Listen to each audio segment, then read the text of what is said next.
O sea que cuando hablamos de Babilonia estamos hablando de un lugar geográfico donde sucedieron o donde tuvo lugar acontecimientos internacionales y que aún en este tiempo Irak, Irán, esas áreas sigue siendo siempre el centro de atención del mundo. Cada vez que hay algún conflicto, alguna situación en el mundo, en la tierra, tiene que aparecer este lugar geográfico de la tierra que es Babilonia, o el Edén, donde estaba el Edén. Entonces, de acuerdo a las profecías bíblicas, vemos que Babilonia, escuchen bien porque esto es muy importante, en el futuro se va a convertir en el centro de la economía y de las finanzas internacionales. Y una de las razones por las que se va a convertir en este lugar, en ese centro, es porque primeramente tiene el 65% de producción de petróleo en el mundo. Y hemos aprendido que Babilonia es un tipo y figura de lo que tiene que ver siempre todo lo que es en contra de Dios.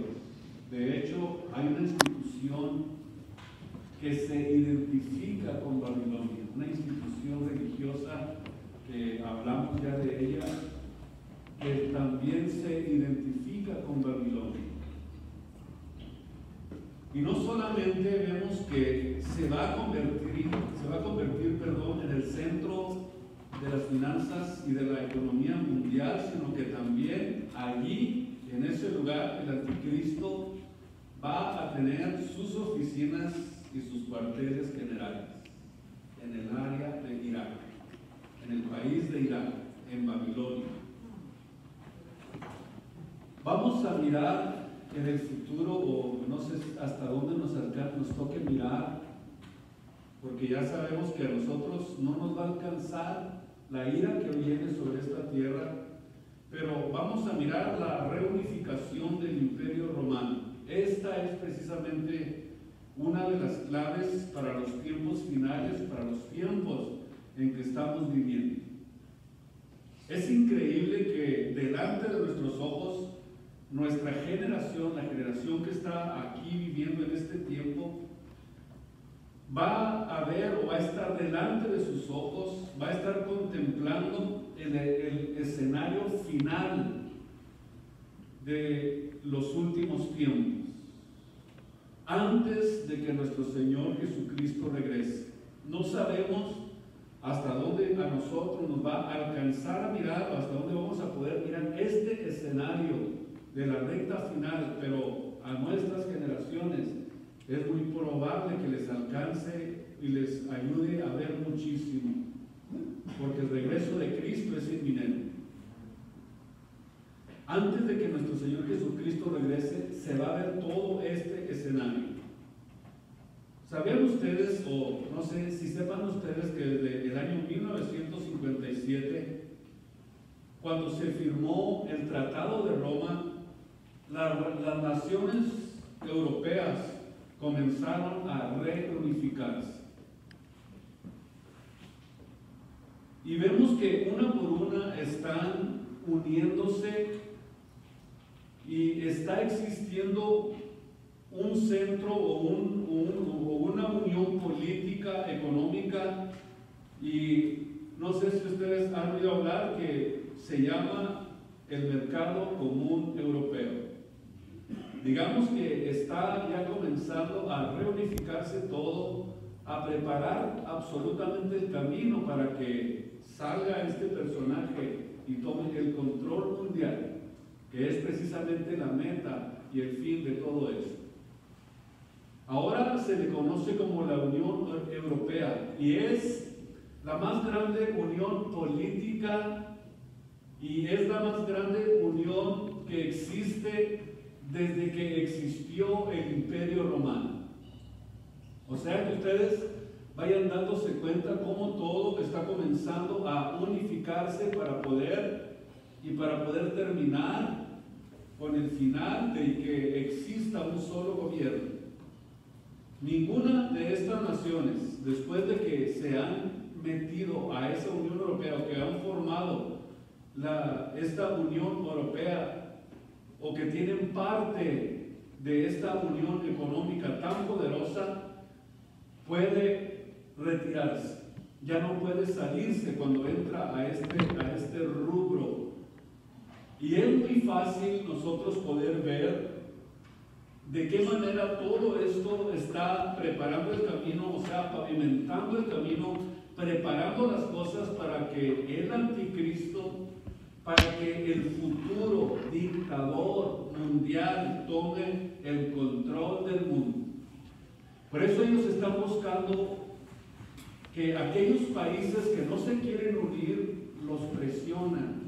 ¿Usted cree que esta enfermedad que están diciendo China es puro cuento? Es puro cuento. O póngale que sea verdad, pero utilizan ese sistema para presionar, porque es uno de los países que no han podido dominar.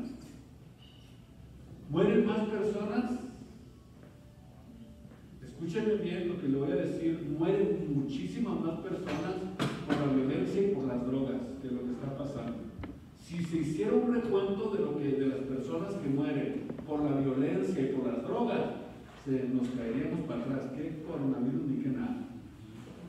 Pero ahí no se dice nada. Entonces necesitamos nosotros ver que de alguna forma existe ese tipo de presiones para que los países que no quieren entrar al ruedo, humillarlos, degradarlos. Usted no puede un chiquito porque hasta le huye. ¿Cree que sí me entiende? ¿Cuál es la idea? Esa es precisamente la intención. Nosotros que estamos sirviendo a Jesús, ya no existe nada que nos pueda a nosotros quitar lo que Dios ya nos entregó en nuestras manos. Nosotros ya estamos dentro del ambiente de la eternidad. Así que cualquier cosa que nos suceda de lo que nos muramos, dice Pablo, para mí el morir es ganancia. Nosotros que estamos en Cristo es ganancia. ¿Qué importa de qué muramos? El cuerpo se contamina, el cuerpo se envejece, el cuerpo se enferma, el cuerpo está destinado a morir y a deshacerse y a envejecerse. Y no hay nada que lo detenga. Así que de lo que moramos, ¿qué importa? Lo que importa es que tenemos seguridad en Cristo Jesús. Vamos adelante. Y es interesante que ahora por primera vez vemos en la historia que se junta o se une la mayoría de la humanidad, incluyendo presidentes, pastores, iglesias, para pedir por la paz en el mundo. Yo digo, está bien que los presidentes, que las naciones estén buscando que queremos tener paz en la tierra. Los presidentes de Estados Unidos han hecho esta expresión, por lo menos los últimos 4 o 5 presidentes, paz y seguridad. Si usted busca en los informes y en la forma en que ellos expresaron, ellos han dicho esta frase que la Biblia la dice, que cuando digan paz y seguridad, entonces viene la destrucción de repente, como los dolores a la mujer encinta, y no escapará. Y es interesante ver cómo existe esta unión. Y el apóstol Pablo, hace ya más de 2000 años, es muy importante entender esto, que él dijo que estas palabras o esta frase sería clave en primera de Tesalonicenses 5:3. Vean ustedes que Pablo 2000 años antes está diciéndonos que llegaría el momento en que el hombre iba a buscar y a desear la paz en la tierra. Imagínese usted, ¿para qué quiere paz el hombre en la tierra? Si sin tener paz no se aman. Imagínese sin tener, que hubiera el paraíso, que existiera el paraíso, con menos se acordaría el hombre de Dios.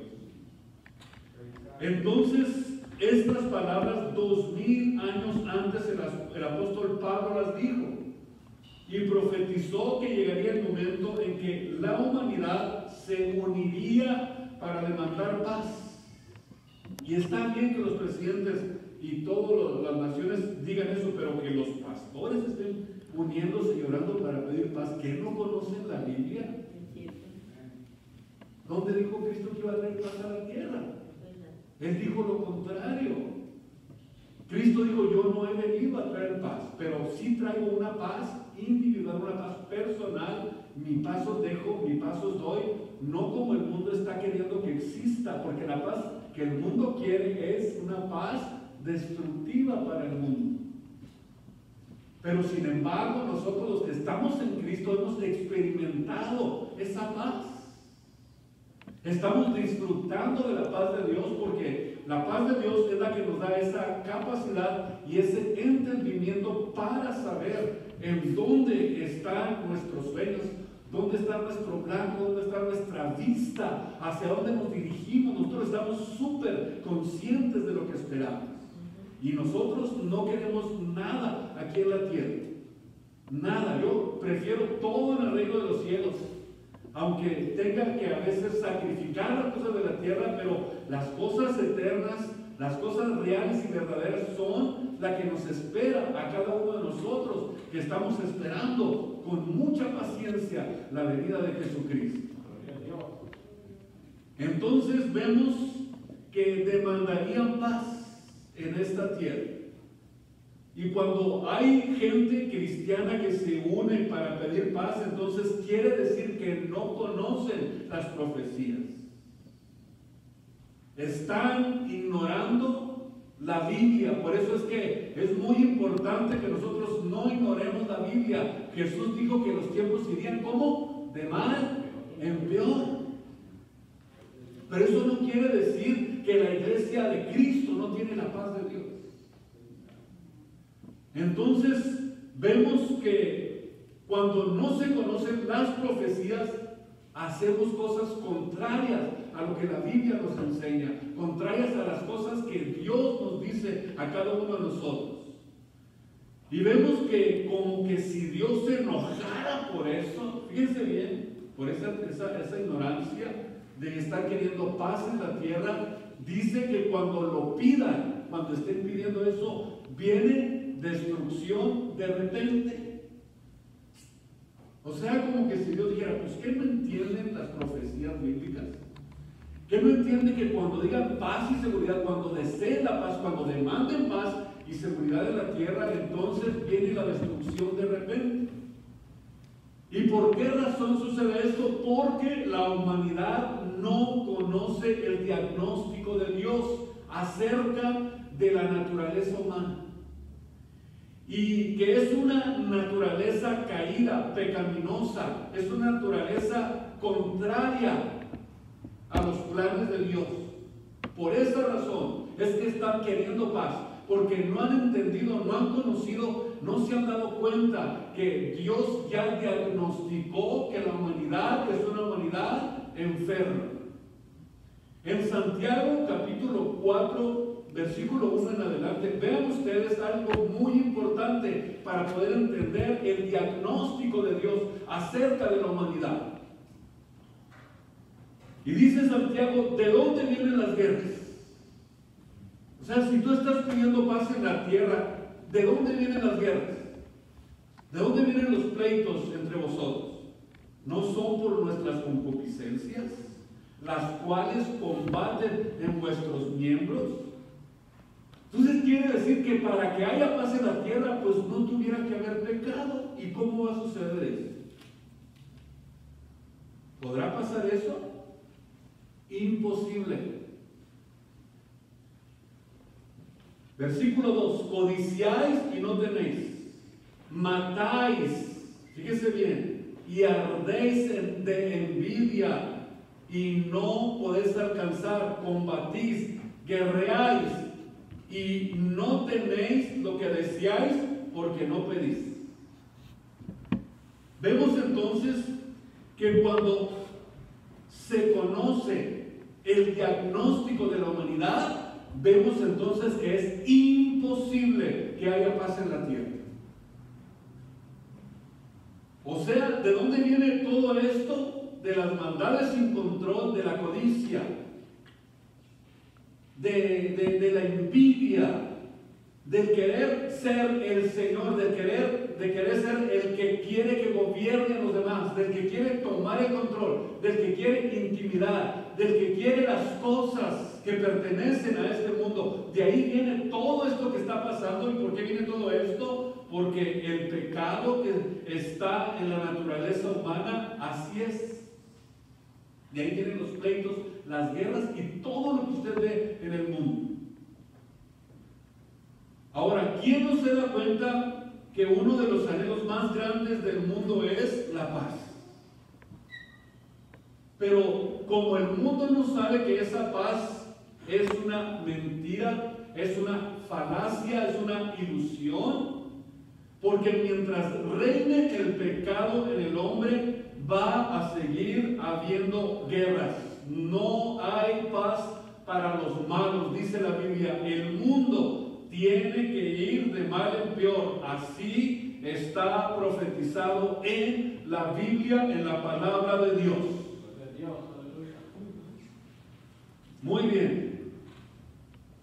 Quería mencionar esto porque es muy importante para entenderlo. El anticristo, vemos que la motivación que él tendrá para poder establecer su reino en Irak es por sus razones políticas, económicas y militares.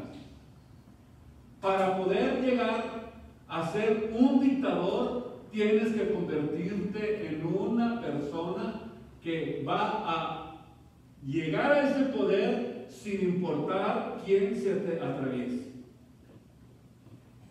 Entonces, vemos aquí que Irak es el centro del mayor porcentaje de petróleo del mundo. Allí está el poder económico.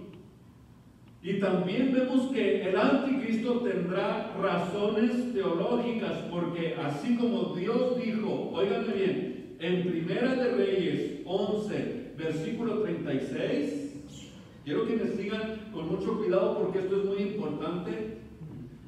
Así como dijo Dios esto en Primera de Reyes 11, 36, y a su hijo daré una tribu, para que mi siervo David tenga una lámpara todos los días delante de mí en Jerusalén, ciudad que yo elegí. Subrayen, ciudad que yo elegí para poner en ella mi nombre.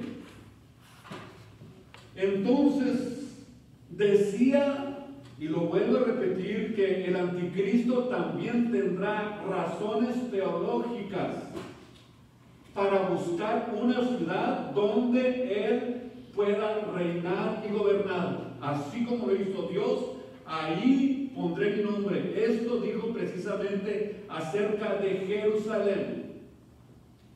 Dios dijo, Jerusalén es el punto geográfico que yo escogí.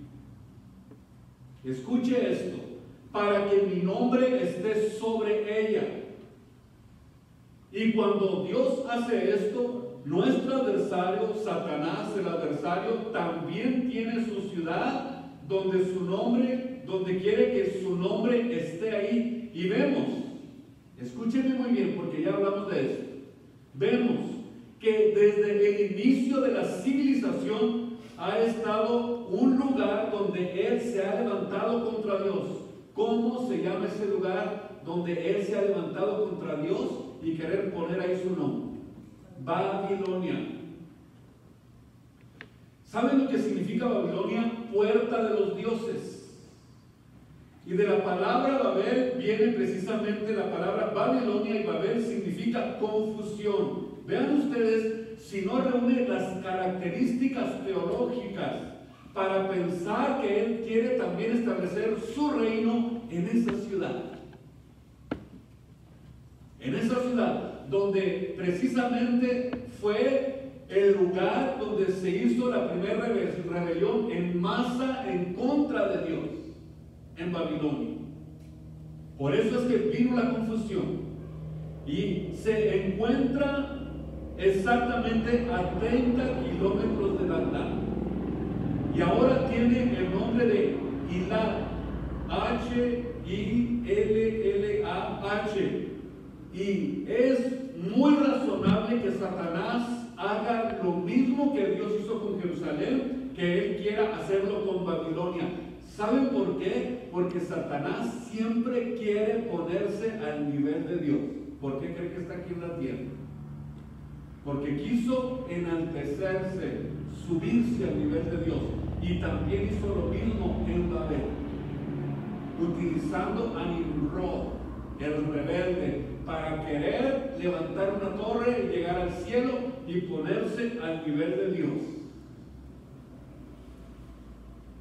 No solamente vemos que es razonable esto, sino que además la Biblia nos revela que junto al río Éufrates se encuentran 4 ángeles atados que serán liberados durante la gran tribulación para matar a millones de personas. ¿Dónde es esto?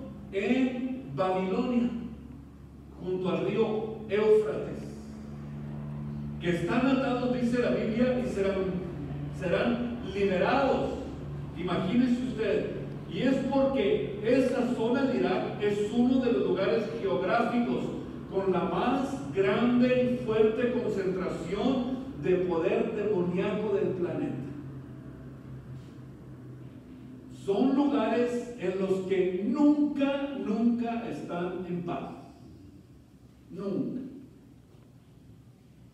Entonces, cuando nosotros vemos toda esta concentración y toda esta revelación bíblica, y porque vamos para allá, o sea, vamos agarrando vuelo y vamos a ver si realmente es cierto esto que estoy diciéndoles, se lo voy a mostrar con la Biblia.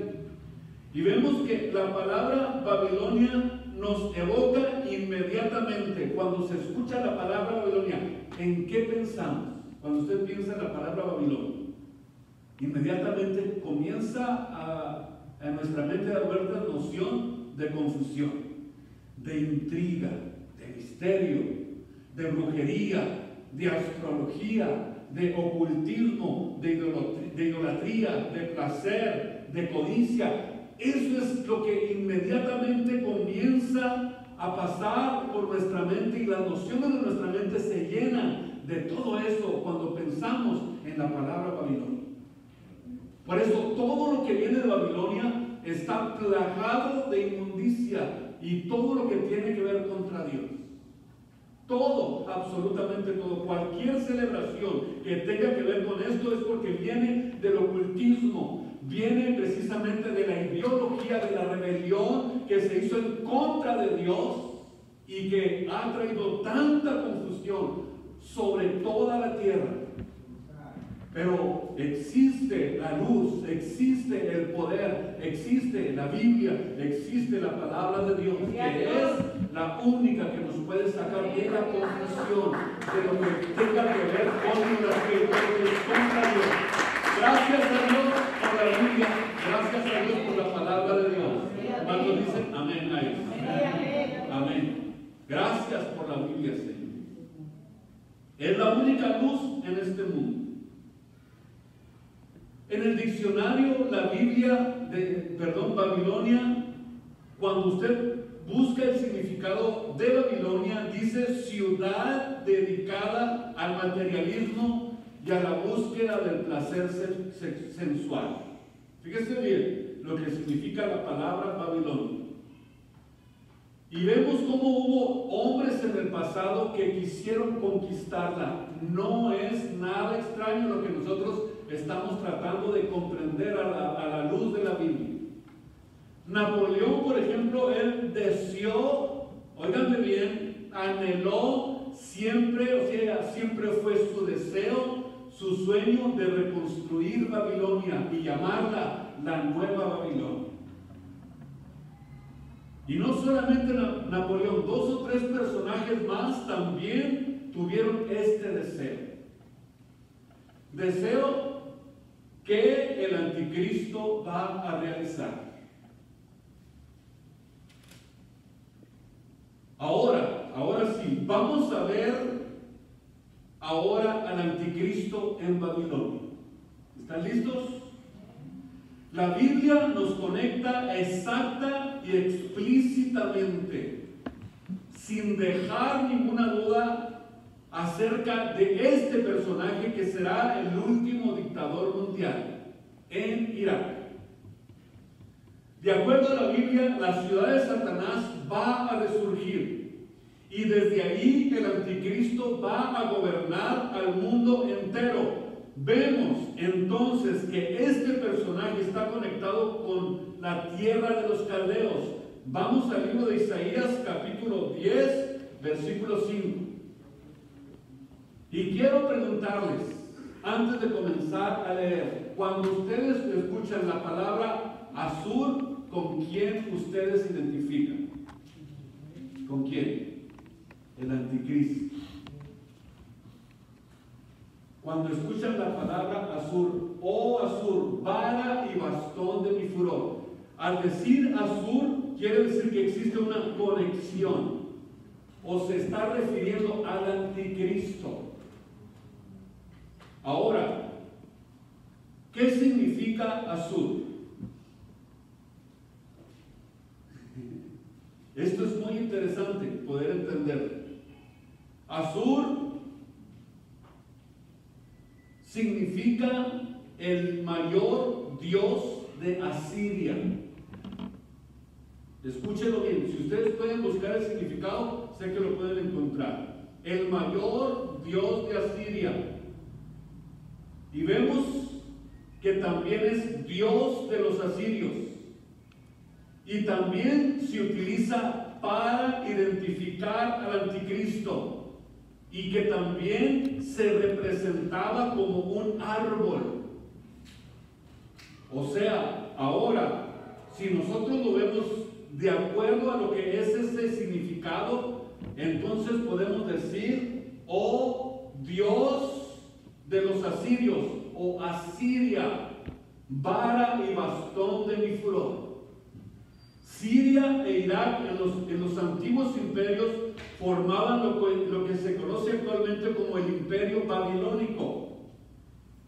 Y es interesante que el anticristo se le llame sirio o el babilónico. Y el anticristo, dice la Biblia, que surgirá de Siria, en lo que actualmente es Irak. O asirio, vara y bastón de mi furor.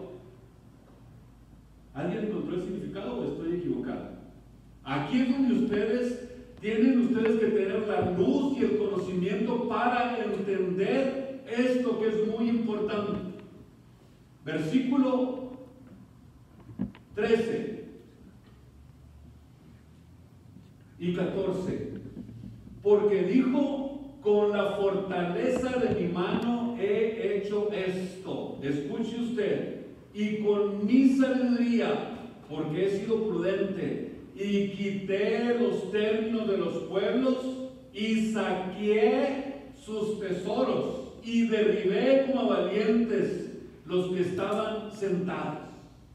Y halló mi mano como un nido las riquezas de los pueblos. Vean ustedes exactamente, vemos cómo él va a poder lograr completamente tener el poder, el control político, económico sobre todo el mundo.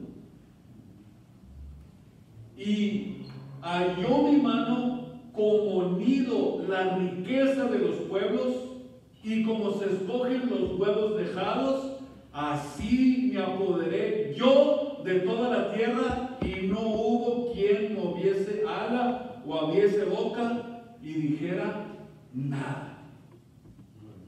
Es impresionante. Entonces vemos, número uno, que él se adjudica que con el poder de su mano hizo todo eso, y que quedó todo, absolutamente todo, a la merced de este dictador, porque ya no hubo quien defendiera a los países, no hubo quien tuviera el control, no hubo quien se opusiera, no hubo oposición, y tomó completamente el control de toda la tierra. Y dice la Biblia que se proclamará como Dios y usará el ecumenismo mundial, o sea, se deshará completamente de todas las religiones, de todos los partidos políticos, y demandará que solamente a él se le adore. Así que estamos tratando de comprender perfectamente si realmente este personaje se identifica con Babilonia. Muy bien. En Isaías capítulo 14, versículo 25. Quiero que vayan ustedes conmigo a Isaías 14, 25.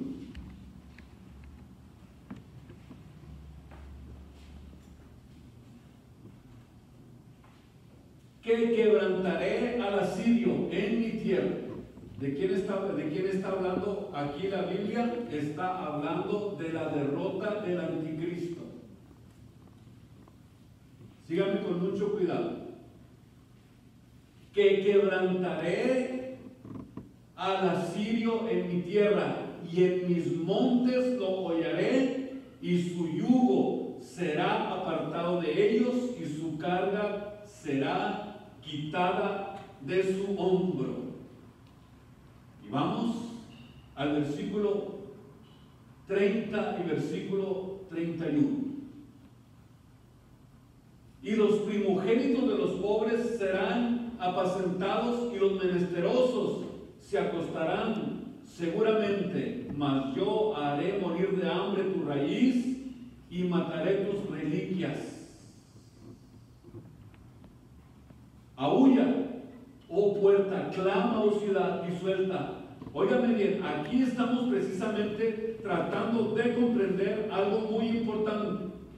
En el versículo 25 está hablando de que Dios va a derrotar a ese asirio que se levantó en contra de Dios.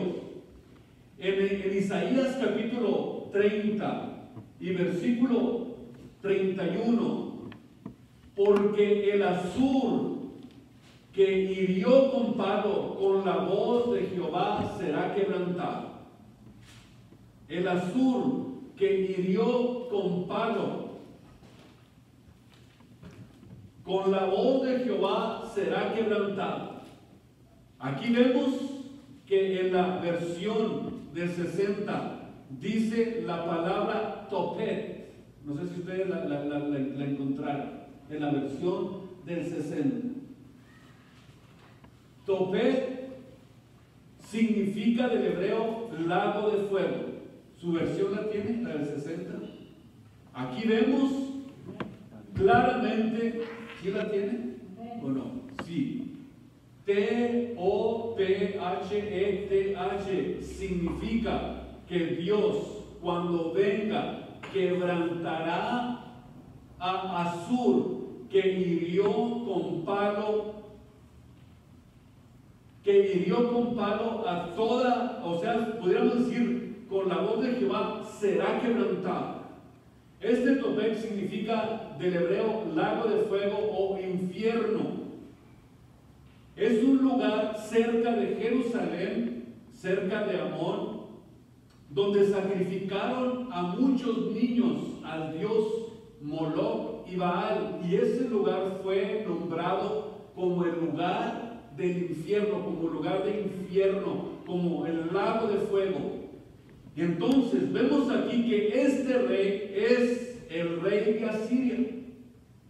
Cuando dice Isaías 30:31 que Asur, que hirió, que destruyó, que se enseñoreó de todo el mundo, Cristo en su venida dice que lo va a derrotar en sus montes.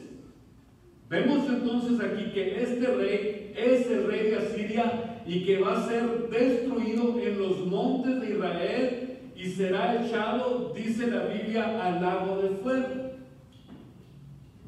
¿Por qué? Porque cuando este personaje toma el control del mundo, su intención y su deseo es trasladarse a la tierra de Dios, a la ciudad de Dios, para querer tomar el control de la ciudad de Jerusalén y presentarse en esa ciudad como Dios. Pero dice la Biblia que Dios lo va a destruir en sus montes. Y aquí en el versículo 31 dice que Asur, o el asirio, que hirió con palo y que destruyó la tierra, dice Dios, lo quebrantaré. Imagínense ustedes el atrevimiento del anticristo de que toma el control mundial, logra que todo el mundo se rinda a sus pies, que todos le adoren, menos aquellos que estén dispuestos a morir por la causa de Cristo, y no caer en esa falsa adoración a la que él quiere someter a todo el mundo, sino que va y quiere enseñorearse de la ciudad donde Dios puso su nombre. Ven ustedes el atrevimiento que hay. ¿Y cómo lo nombra Dios? Este Asur, o este Asirio, o este Babilonio, yo lo quebrantaré en mis montes. Cuando trata de meterse a los términos donde Dios es el que gobierna, cuidado, es ahí donde Dios dice, aquí no vas a poder entrar, porque esta ciudad, Jerusalén, aquí está mi nombre para siempre. Esto es interesante. Y después de que sea destruido, de que sea quebrantado, entonces será echado en el lago de fuego. En Isaías capítulo 14, donde estábamos, versículo 25, vemos algo muy interesante. Quebrantaré, dice ¿a quién? Al asirio, al que viene y se mete a mis términos, a mi lugar, a la ciudad en la que yo ordené a David y le prometí a David que ahí estaría mi nombre. Quebrantaré al asirio en mi tierra, en mis montes lo hallaré. En mis montes lo destruiré, allí quebrantaré al asirio. ¿Por qué? Porque está tratando de invadir el lugar donde Dios dijo que estaría su nombre para siempre. Por eso lo vemos aquí claramente en la Biblia. Si comparamos esta porción de la Biblia con Apocalipsis capítulo 20, versículo 10, vean ustedes lo interesante de eso. Y el diablo que engañaba a las naciones fue lanzado al lago de fuego y azufre, donde está la bestia, que es el anticristo y el falso profeta, y serán atormentados día y noche para siempre jamás. Cuando dice Dios, lo quebrantaré, quiere decir, lo enviaré al lago de fuego. Es impresionante. Es, digamos, una coordinación perfecta de la Biblia. En el libro de Miqueas, capítulo 5, quiero que ustedes noten algo muy importante para poder esclarecer más y más aún nuestra mente acerca de esto que es muy importante que lo entendamos ustedes y yo. En Miqueas, capítulo 5, y vamos a leer el versículo 5. ¿Ya lo tienen? Donde dice de esta forma. ¿No lo tienes ese versículo? No lo puedo encontrar rapidito. Ahí está, Miqueas 5:5. Vamos a leerlo. Ahora sí. Dice, y este será nuestra paz.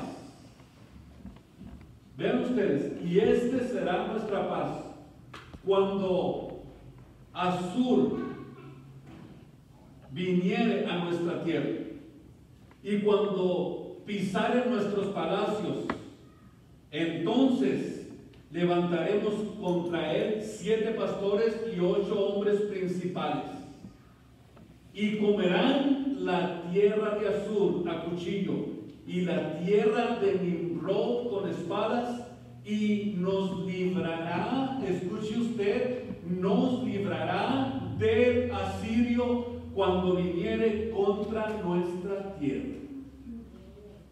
Impresionante la combinación perfecta que tiene la palabra de Dios. Vean ustedes la cantidad de versículos del Antiguo Testamento hablando y refiriéndose al anticristo como el asirio. ¿Cuál es la tierra de Nimrod? Ustedes ya saben, Babilonia. De allí es de donde viene este asirio. En el libro de Nahum, capítulo 3, Nada más denle una vuelta a la hoja. Versículo 18. Donde dice: durmieron tus pastores, oh rey de Asiria, reposaron tus valientes.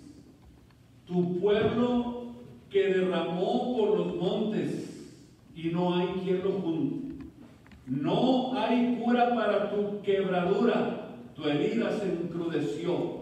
Todos los que oyeron tu fama batirán las manos sobre ti, porque sobre quién no pasó continuamente tu malicia. Aquí vemos nuevamente identificando a este personaje en la Biblia, el asirio.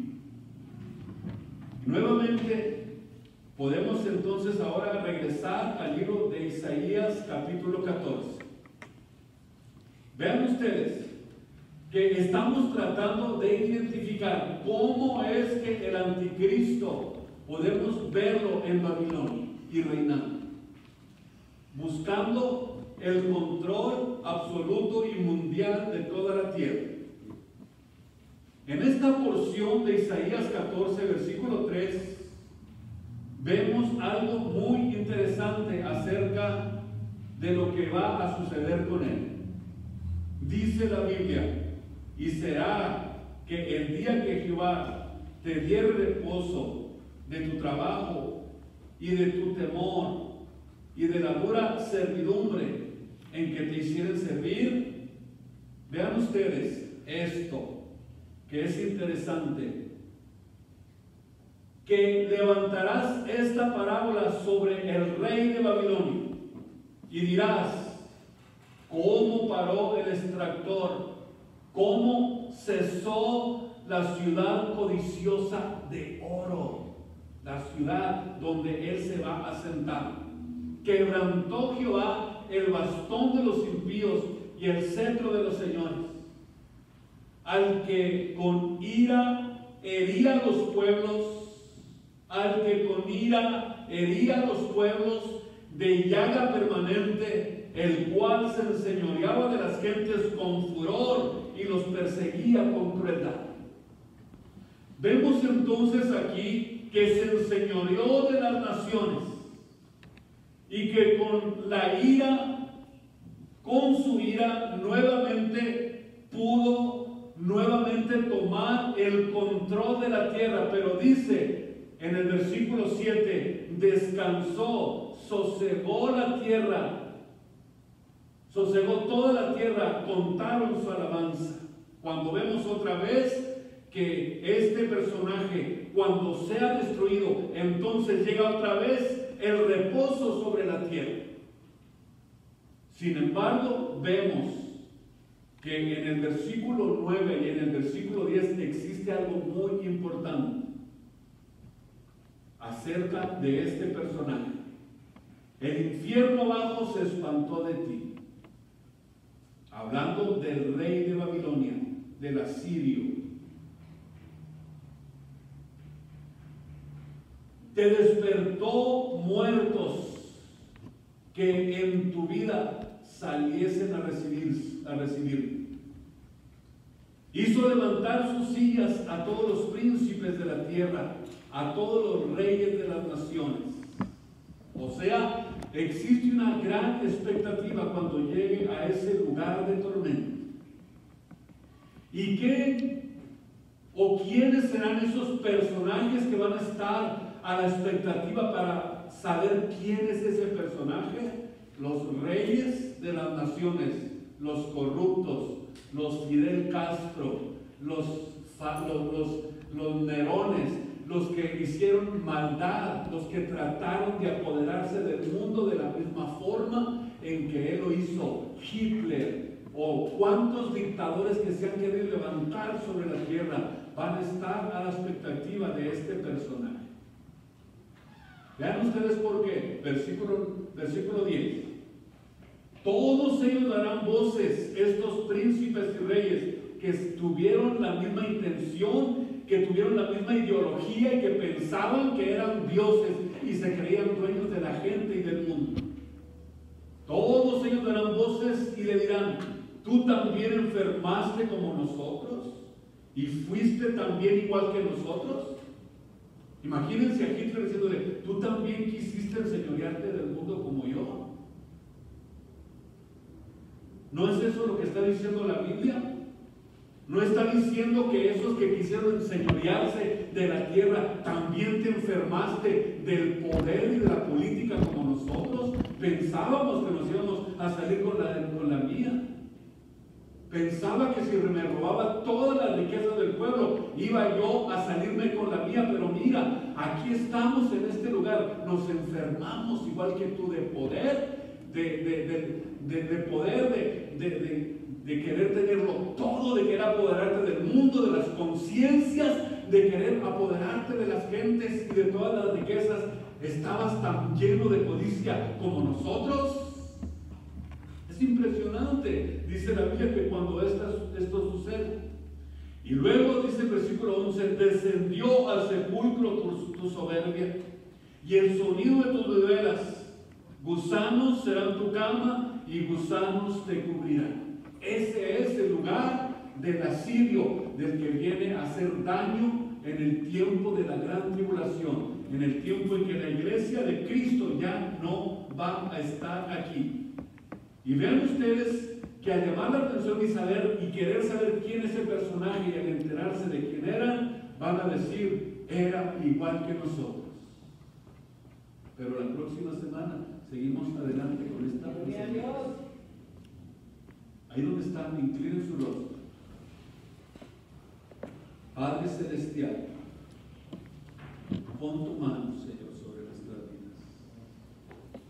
Danos espíritu de sabiduría y de revelación para tu conocimiento. Hazlo, Señor.